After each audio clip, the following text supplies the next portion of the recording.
இனிமேல் photo shoot எடுக்கிறதுக்கு வெளியூர் போய் எடுக்க தேவையில்லை. நம்ம ஈரோட்லயே சூப்பரான போட்டோ பாயிண்ட்ஸோட டிஃப்ரெண்டான செட்டப்ல அது ஒரே இடத்துல இருக்குன்னு சொன்னா நீங்க நம்புவீங்களா? சோ ரீசெண்டா நான் என்னோட ஃபேமிலி அண்ட் பேபி போட்டோ ஷூட்காக solar new bus stand opposite Karur ரோட்ல இருக்கிற கார்னிஷ் பார்க் தான் விசிட் பண்ணியிருந்தேன். இங்க புதுசா நிறைய சேஞ்சஸ் கொண்டு வந்திருக்காங்க. நாங்க இங்க மார்னிங் டு ஈவினிங் வரைக்கும் பேபிக்கு எனக்கு மேக்கப் ட்ரெஸ் சேஞ்ச் பண்றதுக்கு தென் பேபியை கொஞ்ச நேரம் தூங்க வச்சுட்டு போட்டோ ஷூட்லாம் எடுக்கிறதுக்காகவும் ஒரு ரூம் புக் பண்ணியிருந்தோம். இவங்க ரூம்ஸ் எல்லாம் பாத்தீங்கன்னா ரொம்பவே நீட் அண்ட் கிளீனா வச்சிருந்தாங்க. ரூம்ஸ்ல கொண்டு வந்த பேக்ஸ் எல்லாம் வச்சுட்டு மார்னிங் ஒரு சூப்பரான பிரேக்ஃபாஸ்ட் முடிச்சுட்டு அவுட்டோர் ஷூட் தான் எடுத்தோம். டிஃப்ரெண்டான போட்டோ பாயிண்ட்ஸ்ல சுத்தி எடுத்துட்டு இருந்தோம். தென் நீங்க பாத்தீங்கன்னா ஒரு மினி ஃபங்க்ஷன் ஹால் அண்ட் ஒரு பெரிய ஃபங்க்ஷன் ஹாலும் இருக்கு. தென் அவுட்டோர்லயுமே பர்த்டே பார்ட்டிஸ் எல்லாம் செலிப்ரேட் பண்ற மாதிரி இங்க ஸ்பேஸ் வந்து இருக்கு. அதே மாதிரி உங்க வீட்ல நடக்கிற ஃபங்க்ஷன்ஸ்க்கு இவங்க கேட்டரிங் சர்வீசஸும் ப்ரொவைட் பண்றாங்க. நீங்க பெரிய ஸ்விம்மிங் பூல் பார்க்னு கிட்ஸ் என்ஜாய் பண்றதுக்கும் ஃபேமிலியா வந்து என்டர்டைன் பண்றதுக்கும் ரொம்பவே சூப்பரா இருக்கும். தென் ஆஃப்டர்நூன் ஒரு நல்ல லஞ்ச் முடிச்சுட்டு அப்படியே என்னோட பேபிக்கு இண்டோர் போட்டோ ஷூட் பண்ணோம். பேபி ஷூட்க்கு இவங்க கிட்ட நிறைய தீம்ஸ் அண்ட் ப்ராப்பர்ட்டிஸ் வச்சிருக்காங்க.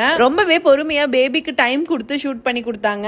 எனக்கு இவங்க எடுத்த எல்லா போட்டோஸோட அவுட்புட்ஸ்மே ரொம்பவே பிடிச்சது. சோ நீங்க pre wedding and post wedding photo shoots, maternity and baby photo shoots, function halls எல்லாமே பட்ஜெட் ஃப்ரெண்ட்லியா தேடிட்டு இருந்தீங்கன்னா கண்டிப்பா கார்னிஷ் பார்க்க விசிட் பண்ணுங்க. இவங்க அட்ரஸ், கான்டாக்ட் டீடைல்ஸ் எல்லாமே கீழே டிஸ்கிரிப்ஷன்ல கொடுத்துருக்கேன். கண்டிப்பா செக் அவுட் பண்ணி பாருங்க.